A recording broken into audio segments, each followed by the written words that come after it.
সারা রাত ডাকাতি করে, সারা রাত জিনা বদমাশিতে লিপ্ত, সারা বৎসর ঘুষ খায়, মরণের আগ পর্যন্ত ঘুষ খায়, মরণের আগ পর্যন্ত সুদ খাচ্ছে, মরণের আগ পর্যন্ত বেনামাজি, এরপরও ইমানের দাবি করে যাচ্ছে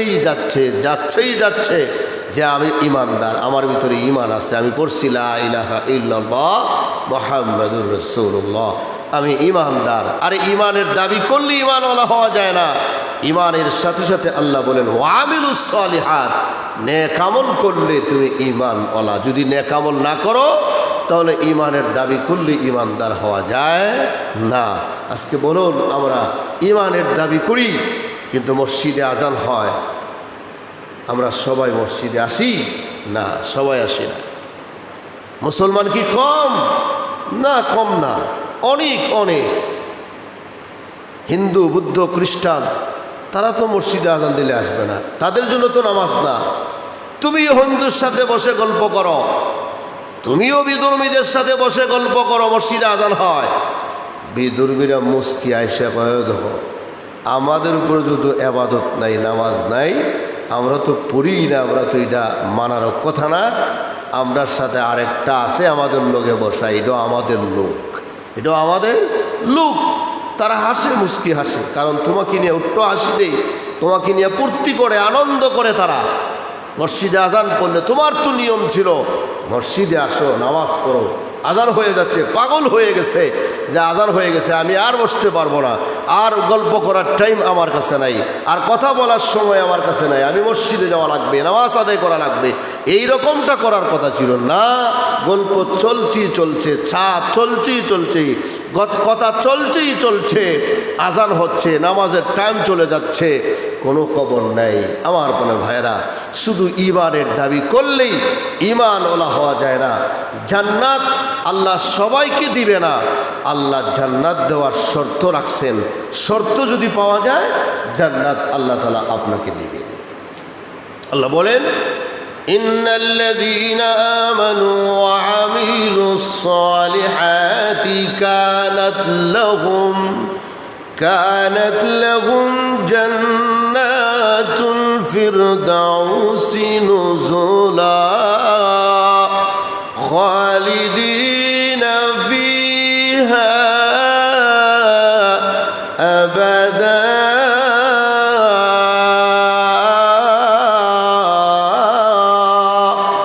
আল্লাহ বলেন যে আমি আল্লাহ ইমানদারদের জন্য জান্নাত রাখছি, আর ইমান আনার সাথে সাথে ওয়ামিলুস সালিহাত কানাত লাহুম জান্নাতুল ফিরদাউসি নুজুলা, আমি আল্লাহ জান্নাতুল ফিরদাউস রাখছি কাদের জন্য?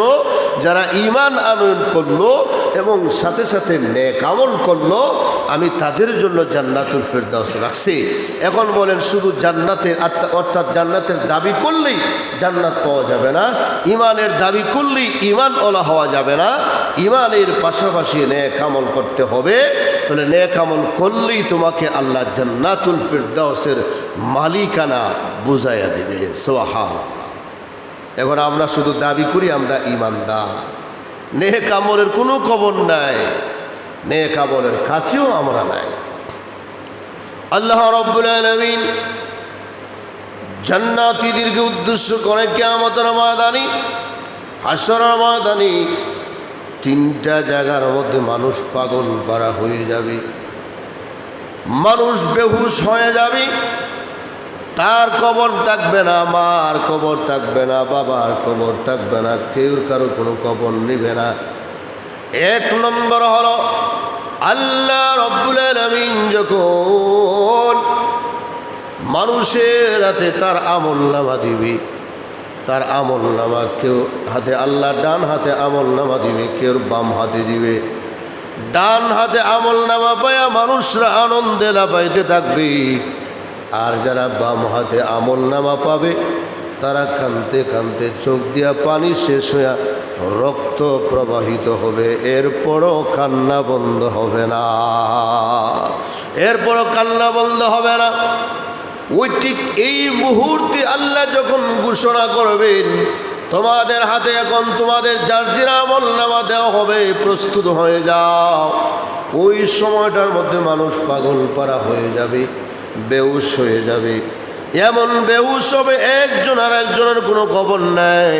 চিন্তা শুধু একটাই, হায়রে আমার ডান হাতে আমলনামা আসবে না বাম হাতে আমলনামা আসবে। এই চিন্তা এক একজন আর জোয়ান থাকবে না, বুড়ায় পরিণত হয়ে যাবে, বৃদ্ধ হয়ে যাবে, পাগল হয়ে যাবে, মেন্টালিটি তার অবস্থা খারাপ হয়ে যাবে। আমার পানে ভাইয়ারা, আল্লাহ রাব্বুল আলামিন ফেরেশতাদেরকে ডাক দেয়া বলবেন, তাদের আমলনামা তাদের হাতে পৌঁছায়া দাও। আল্লাহ রাব্বুল আলামিন ঈমানদারদের আমলনামা, ঈমানদারদের আল্লাহওয়ালাদের আমলনামা ডান হাতে আল্লাহ সুন্দরভাবে প্রদান করবেন। আর যাদের বাম হাতে আমলনামা দিবি, বাম হাতে সুজা দিবেন না, তার বাম হাতটা তার পেট দিয়া ঢুকাইয়া পিছন দিয়া বের করে তার বাম হাতে আমলনামা দেওয়া হবে। নাউজুবিল্লাহ। বলেন তো দেখি, এই আমলনামার নেওয়ার কোনো দরকার আছে? বাম হাতে আমলনামা তো দিবি আল্লাহ, আবার পেট দিয়া ঢুকায়া আবার পিছন দিয়া বের করে বাম হাতটা নিয়া ওইখান দিয়া আমলনামা দিবেন। এই নেওয়ার কোনো দরকার আছে? কোনো প্রয়োজন নাই। আল্লাহ রাব্বুল আলামিন আমাদের ঈমানওয়ালা যারা, আল্লাহওয়ালা যারা নেক আমল করছে, আল্লাহকে খুশি করে দুনিয়া থেকে বিদায় হয়েছে, আল্লাহ তাদের ডান হাতে আমলনামা সুন্দর করে দিয়ে আল্লাহ বলবেন, আজকে তোমরা চির শান্তি। সুবহানাল্লাহ, চির শান্তি। তারাও আনন্দে লাফাইতে থাকবে। আমরা দেখো আমাদের ডান হাতে আমলনামা পাইছি, আল্লাহু আকবার। আমরাও আশা করি আল্লাহ আমাদের হাতে যেন আল্লাহ ডান হাতে আমলনামা দেয়, আমিন বলেন। আমার পরে ভাইরা, এলো 1 নম্বর জায়গা। 2 নম্বর হলো আল্লাহর নবী বিশ্বনবী রাহমাতুল লিল আলামিন বলেন, 2 নম্বর জায়গা হলো চিন্তার জায়গা, টেনশনের জায়গা হলো ফুলসিরাতের ফুল। ফুলসিরাতের পুলের কাছে যখন যাবেন, তখন আপনার চিন্তা হবে, হায় রে আমি কিভাবে পার হব, কিভাবে পার হব, কিভাবে আমি অপার চলে যাব। যদি আপনার নেক আমল থাকে, আপনার আমলের জোর থাকে, আমলের দেখায়া দেখায়া আপনাকে বিজদির নিয়ে ফুলসিরাত পার করে দিবে। সুবহানাল্লাহ। আর যদি আপনার আমলনামা দুর্বল হয়, ওই যে ঠেলা গাড়ি চলে এইভাবে চলবে, আর আস্তে করে কোন সময় চাক্কা পাঞ্চার হবে বলা যায় না। আমার পরে ভাইরা, এগুলো 2 নম্বর জায়গা। 3 নম্বর হলো যখন আপনার আমলনামা, আমার আমলনামা আল্লাহ ওজন দিবে মিজানের পাল্লায়, ওই জায়গায় মানুষ টেনশন থাকবে, হায় রে আমার পাল্লা বাড়ি হবে না গুনার পাল্লা বাড়ি হবে, নেক আমলের পাল্লা বাড়ি হবে না গুনার পাল্লা বাড়ি হবে। টেনশনে মানুষ পাগল পারা হয়ে যাবে, আমার কি অবস্থা হবে, আমার কি অবস্থা হবে। এই টেনশনটা দুনিয়ার টাকার দরকার আছে না নাই? আছে। এই দুনিয়ার টাকা অবস্থায় টেনশন করো, হ্যাঁ আমার আমলনামা ডান হাতে পাবো না বাম হাতে পাবো, একটু টেনশন করেন। আর 2 নম্বর হলো পুলসিরাতের পুল আমার সামনে, আমি মরলে এটা পার হওয়া লাগবে, আমার এটার সামনে আমি এটা কীভাবে পার হব, নেক আমল করে যাওয়ার দরকার। 3 নম্বর, আমার আমলনামা মিজানের পাল্লায় ওজন দেওয়া হবে, এখন আমার এখানে কি অবস্থা হবে। এই টেনশন চিন্তা ফিকির দুনিয়ার টাকার দরকার আছে না নাই? আছে। আমার মনে ভাইরা, এই টেনশন ফিকির আমাদের যদি থাকে, তাহলে আমাদের নেক আমল করা আমরা উদ্বুদ্ধ হবে এবং নেক আমলের দিকে আমরা অগ্রসর হব। আজকে আমাদের নেক আমল শুধু উল্লেখযোগ্য কয়েকজন আমরা নেক আমলের জন্য। মুসল্লির অভাব নাই, পাড়ার মানুষের অভাব নাই, কিন্তু নামাজের অভাব, ইবাদতের অভাব, বন্দেগীর অভাব, মসজিদের মুসল্লির অভাব, মানুষের অভাব নাই। এটা কেন? এর কারণ কি? কারণ হলো আল্লাহর ভয়ভীতি আমাদের অন্তর থেকে দূর গেছে। আল্লাহর ভয়ভীতি আমাদের কাছ থেকে অনেক দূরে চলে গেছে। যদি আল্লাহর ভয়ভীতি থাকতো, আজান পড়লে কি বলতেছে মুয়াজ্জিনে, শব্দগুলি কি আওয়াজ দিচ্ছে, এই আওয়াজের অর্থগুলো যদি বুঝতো, তাহলে অবশ্যই আওয়াজের সাড়া দিয়ে মসজিদে এসে নামাজ আদায় করতো। ইমানের দাবি করি আমরা, আজান দিলে মসজিদে আসি না, দোকানে বসে থাকি, গল্প করি, চা খাই, বন্ধুদের আড্ডায় বসে থাকি, দাবি করি ইমানদার। আর আল্লাহ বলছেন ইল্লাল্লাযীনা আমানু ওয়া আমিলুস সালিহাত। ঈমান হলো 1 নম্বর পরীক্ষা, 2 নম্বর হলো আমলে সালেহ। এক নম্বর হলো ঈমান আনা লাগবে, আর ঈমান আনার সাথে সাথে 2 নম্বর হলো ওয়ামিলুস সলিহাত, নেক আমল করা লাগবে। নেক আমলের মধ্যে নামাজ নেক আমলের মধ্যে আসেনি না নাই? আছে। 1 নম্বর নামাজ হলো নেক আমল। অন্য অন্য আমলগুলি আছে, নেক আমল উৎকৃষ্ট আমল হলো, উত্তম আমল হলো নামাজ। আল্লাহ বলেন, হে বান্দা, আমি তোকে সুন্দর করে এই পৃথিবীতে বানাইছি। আমি আল্লাহ আকাশ জমিন ব্রহ্মাণ্ড লৌহ কলম চন্দ্র সূর্য ফিরিস্তাতে বানাইছি। কোরআনে কোনো জায়গা এর আলোচনা এবং আলোচনা প্রশংসা নেই। আমি আল্লাহ তোমাকে যে সুন্দর করে বানাইছি এর প্রশংসা কোরআন শরীফে আলোচনা আছে না নাই? আছে। আল্লাহ রাব্বুল আলামিন 4টা কসম খায়া বলেন, আমি নিশ্চয়ই তোমাদেরকে সুন্দর করে আমি আল্লাহ তাআলা বানাইছি। ওয়াত্তিন, আল্লাহ বলেন তিনের কসম। ওয়াজ্জাইতুন, জৈতুনের কসম।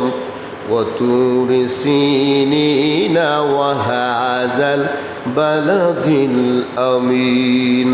আল্লাহ বলেন যেখানে মুসা আলাইহিস সালাতু ওয়াস সালাম ওয়াতুরি সিনিনা, তুর পাহাড়ি মুসা যেভাবে আল্লাহর সাথে আলাপ করেছেন, এই তুর পাহাড়ের কসম। আর ওয়াহাজাল বালাদিল আমিন, আল্লাহ বলেন পবিত্র মক্কা নগরীর কসম, আমি আল্লাহ নিশ্চয়ই তোমাকে সুন্দর করে বানাইছি। সুবহানাল্লাহ। বলেন তো দেখি, আল্লাহ কসম খাওয়ার কোনো প্রয়োজন আছে? না। এরপরও আল্লাহ রাব্বুল আলামিন কসম খায়া বলেন, 4টা কসম খায়া আমি আল্লাহ বলছি তোমাকে সুন্দর করে এই পৃথিবীতে আমি আল্লাহ পাঠাইছি। কেন? যে তুমি আমি আল্লাহর ইবাদত করবা, বন্দিগি করবা। বন্দিগি করলে তোমার ফায়দা হবে, তোমার লাভ হবে, আনন্দের জায়গা জান্নাত হাসিল করবে। আর একটা মানুষকে যদি জান্নাতে দেওয়া হয়, তো এই দুনিয়ার 10টা পৃথিবীর সমান একটা মানুষকে জান্নাতের মালিকানা বুঝায় দেওয়া হবে। সুবহানাল্লাহ। কত বড় শান্তির জায়গা ওইখানে থাকবে, একটু চিন্তা করুন। আল্লাহ যখন জান্নাতীদেরকে ঘোষণা করবেন, ডান হাতে আমলনামা দিবেন, সুখে আনন্দে লাফাইতে থাকবে, তখন আল্লাহ জান্নাতীদেরকে বলবেন, এই জান্নাতীরা, আর কোনো কিছু পাওয়ার চাওয়ার বাকি আছে? জান্নাতীরা বলবেন, না, ডান হাতে আমলনামা পাইছে, আর কি পাওয়ার দরকার আছে? আল্লাহ বলেন, না, জান্নাতে যাওয়ার আগে কিছু প্রশংসা, কিছু উপহার, উপকৌটন তোমাদেরকে দেওয়া হবে, শুনে যাও কি দেওয়া হবে। সুবহানাল্লাহ। জান্নাতীরা বলবেন, বলেন তো কি আমরা এই দুনিয়ায় কেউ মরতে চাই? কেউ চাই না? আমিও চাই না, আপনিও চান না, আমার বাবাও চাচ্ছে না, আমার দাদাও চাচ্ছে না, ফিরও চায় না, মুরিদানও চায় না, কেউ চায় না। কোনো নবী রসুলটাও চাইছেন মরতে? না, না, কেউ চায় নাই। সবাই চায় বাঁচতে, সবাই চায় বাঁচতে, কিন্তু মরতে হবে, এটা বিশ্বাস আছে তো? ইনশাআল্লাহ অবশ্যই আছে যে মরা লাগবে, আমি বাঁচতে পারবো না, কারণ আমার চোখের সামনে অনেক মানুষ দুনিয়া থেকে চলে যাচ্ছে, আমি দেখতেছি, আমিও একদিন থাকবো না। অতএব সবাই চায় বাঁচার জন্য, সবাই চায় বাঁচার জন্য। ডাক্তার, কবিরাজ, ইন্ডিয়া, লন্ডন, ফ্রান্স, যতখানি ইচ্ছা একটাই, বাঁচার জন্য লড়াই করে। যেরকম ঠিক না? বাঁচার জন্য লড়াই করে, কেউ মরতে চায় না, নবীরও চাচ্ছেন না। আল্লাহ বলেন, এই কথাটা আমি আল্লাহ তোমাদেরকে শোনাই দিচ্ছি, শোনো। এইটা দুনিয়াতে আশাই করছো, পুরা হয় নাই। নবীরও আশা করছেন, পুরা হয় নাই, যে আল্লাহ বাঁচতে চাই, মরতে চাই না। আল্লাহ বলেন, এটা দুনিয়াতে আশাই করছো, পুরা হওয়ার সম্ভাবনা নাই, এটা কবুল হবে না। আর আমি আল্লাহ আজকে জান্নাতে তোমাদেরকে হায়াত দিলাম, খালিদিনা ফিহা আবাদা, অনন্তকালের জন্য জান্নাতে সুখে শান্তিতে বসবাস করবা, আর কোনোদিন মরণ তোমাদের কাছে আসবে না। সুবহানাল্লাহ। মরণ তোমাদের কাছে আর আসবে না, এটা তোমাদেরকে দিয়ে দিলাম। তোমরা খুশি? বলে, হ্যাঁ আল্লাহ খুশি, আলহামদুলিল্লাহ, আমাদের মরণ হবে না, জান্নাতের নাজে নিয়ামত বুক করবো আমরা। আল্লাহু আকবার। বলেন তো দেখি, কেউ বুড়া হইতে চায়? বলেন, বুড়া হইতে চায়? চায় না। দাড়ি যদি একটু সাদা হয়, তখন কালো মেহেন্দি লাগায় না লাগায় না? কেন? বাপ দেখায় আমি জোয়ান হচ্ছি। কি দেখায়? আমি জোয়ান হচ্ছি। যদিও কালোটা না লাগায়, লালটা লাগায় তো, যেরকম ঠিক কিনা? এর ভাব হলো যে আমি একটু জোয়ান হবার চেষ্টা করি। কি করি? চেষ্টা করি। আমার প্রাণের ভাইরা বলেন তো দেখি, জোয়ান হওয়ার চেষ্টা করলে হওয়া যাবে? যাবে না। আস্তে আস্তে সময়গুলি চলে যাচ্ছে। এই আশাই থাকবে, জোয়ান হবা না, যুবক হবা না, বৃদ্ধ একদিন তোমার বার্ধক্য আসবে, এতে কোনো সন্দেহ নাই। আমার প্রাণের ভাইয়েরা সবাই চায় জোয়ান হওয়ার জন্য। যে আগে বললাম না, চামড়া কুচ হয়ে গেছে, চামড়া ভিতরে ঢুকে গেছে বুড়ার, এরপরও মুখ খামায়, জিব্রা দিয়ে ঠেললে বাইর করে উষা করে দে গসা পালা করিয়া, এরপরও খামায়। মরার কোনো চিন্তা তার ভিতরে নাই, শুধু জোয়ান হইতে চায়। আমার বড় ভাইয়েরা, এই জন্য আল্লাহ রাব্বুল আলামিন জান্নাতীদেরকে বলেন, এ জান্নাতীরা শোনো, এখানেই তোমাদের বয়সটা বৃদ্ধ বার্ধক্য কোনোদিন হবে না। আমি আল্লাহ তোমাদেরকে 20-22 বৎসরের যুবক আর যুবতী বানায়া জান্নাতের ভিতরে তোমাদেরকে রাখবো। সুবহানাল্লাহ। এটা তোমাদের জন্য সুসংবাদ। 3 নম্বর হলো, আমি আল্লাহ রাব্বুল আলামিন তোমাদেরকে এই পৃথিবীতে সুখ শান্তি সবাই চায় কি চায় না? সুখ শান্তি সবাই চায়, কিন্তু সুখ আর শান্তি এটা টাকা দিয়ে কিনে পাওয়া যায় না। যায় কোনো না। আমি আল্লাহ রাব্বুল আলামিন তোমাদেরকে জান্নাতের ভিতরে সুখ আর শান্তি দিয়ে ভরে দিব। এখানে কোনোদিন তোমাদের কাছে অশান্তি আসবে না, এখানে কোনোদিন আর অশান্তি হবে না, শুধু শান্তি আর শান্তি, শান্তি আর শান্তি। আমি আল্লাহ তোমাদেরকে এই ব্যবস্থা করে দিলাম। সুবহানাল্লাহ। আমার প্রাণের ভাইয়েরা, এই জন্য আল্লাহ রাব্বুল আলামিন বলতেছেন যে আমি আল্লাহ জান্নাত তৈরি করছি, জান্নাত বানাইছি তোমাদের জন্য। এত সুন্দর করে আমি আল্লাহ তোমাদেরকে বানাইলাম। আল্লাহ সব বানাইছেন, কিন্তু কারো কোনো প্রশংসা আল্লাহ করেন নাই। আল্লাহ চায়ের কসম খায়া বলেন, আমি আল্লাহ তোমাদেরকে সুন্দর করে, সুন্দর বডি দিয়ে, সুন্দর চেহারা দিয়ে আমি আল্লাহ তোমাদেরকে বানাইছি। কেন? এই জন্য বানালাম, তোমাদেরকে জাহান্নামে জ্বালানোর জন্য নয়, জান্নাতে দেওয়ার জন্য, তোমাদেরকে শাস্তি দেওয়ার জন্য নয়, জান্নাতে দেওয়ার জন্য। এখন দেখেন, আল্লাহ আকাশ জমিন যা কিছু আছে সব বানাইছেন মাত্র 6 দিনে। আর আপনি আমার পিছনে আল্লাহ রাব্বুল আলামিন 10 মাস 10 দিন কষ্ট করে ফেরেশতার মাধ্যমে আল্লাহ রাব্বুল আলামিন 40 করে আস্তে আস্তে করে আপনি আমাকে আল্লাহ তাআলা মানুষে রূপান্তরিত করে 10 মাস 10 দিন মার পেটের ভিতরে কি সুন্দর করে আপনি আমাকে আল্লাহ তাআলা সিকিউরিটি দিয়ে আল্লাহ এই দুনিয়ার মুখ দেখাইছেন। আল্লাহ দুনিয়া বানাইছেন 6 দিনে, কিন্তু আপনি আমার পিছনে আল্লাহ কষ্ট করছেন 10 মাস 10 দিন। আল্লাহ আমাদেরকে ভালোবাসেন কি বাসেন না? অবশ্যই বাসেন। এই জন্য আল্লাহ আমাদেরকে বেশি মহব্বত করেন।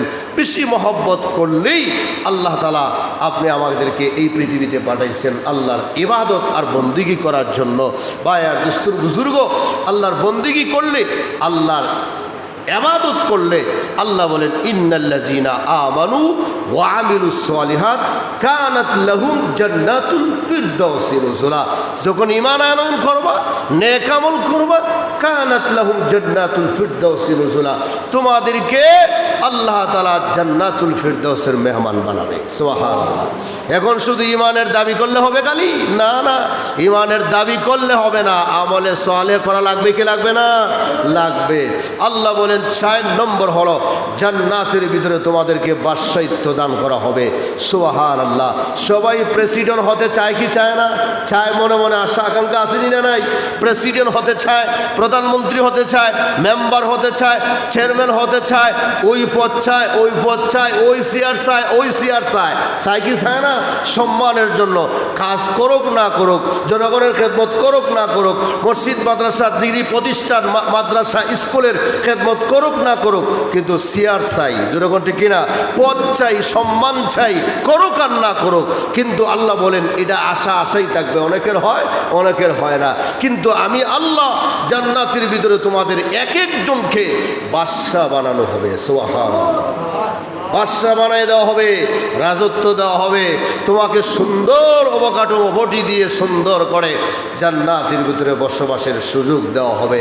কেন দেওয়া হবে? ওয়াকানাত লাহুম জান্নাতুল ফিরদাউসি নুজুলা। তুমি ইবাদত করছো, বন্দিগি করছো, নেক আমল করছো, আজকে তোমাকে জান্নাতুল ফিরদাউসের মেহমান বানানো হলো। সুবহানাল্লাহ। আমার প্রিয় ভাইরা, এখানে একটা মাসলা আমরা